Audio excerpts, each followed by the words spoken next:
DNA मित्रों, अब हम आपके काम की एक दिलचस्प खबर का विश्लेषण करेंगे। आपके बेड के नीचे क्या है? चौंकिए मत। हम आपसे ये सवाल इसलिए पूछ रहे हैं क्योंकि सवाल आपकी नींद का है। एक शायर ने कहा है, तुम्हें नींद नहीं आती तो कोई और वजह होगी। अब हर ऐप के लिए कसूरवार इश्क तो नहीं। दिन भर की थकान मिटाने और सुकून पाने के लिए आप बिस्तर पर जाते हैं, लेकिन वहां जाकर कई बार आपको नींद नहीं आती। एक रिसर्च के मुताबिक दुनिया में 1 अरब लोग नींद ना आने या इससे कमी होने या बार बार टूटने की परेशानी से जूझ रहे हैं। आपने इस समस्या से निपटने की लाख कोशिशें की होंगी, लेकिन क्या कभी आपने अपने बेड के नीचे झांक कर देखा है?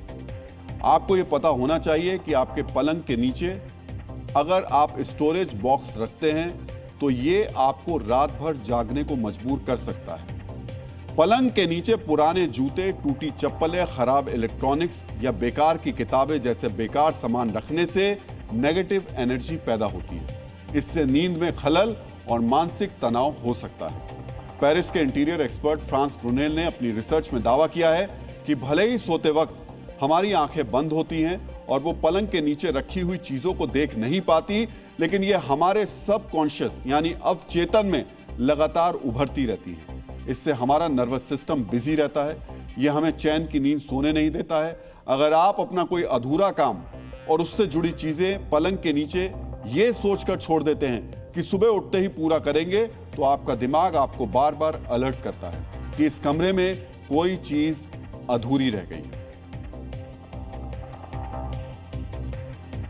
और आज डीएनए की शुरुआत में हमने आपसे पूछा था, क्या बंगाल में बाबरी मस्जिद बननी चाहिए? अब मैं इस सवाल पर देश की राय बताना चाहता हूं। 90% लोगों ने कहा बाबरी मस्जिद नहीं बननी चाहिए और 10% लोग मानते हैं कि बंगाल में बाबरी मस्जिद बनाई जानी चाहिए। डीएनए में अब आज का संदेश। कभी कभी जिंदगी आपको मुश्किल लगती होगी। जानते हैं क्यों?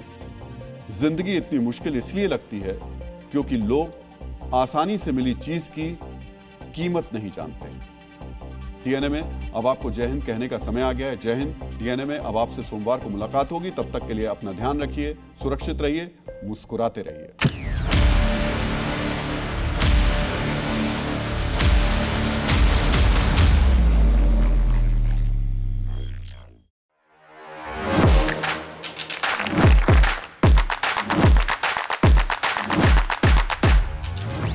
Please welcome Dr. Subhash Chandra.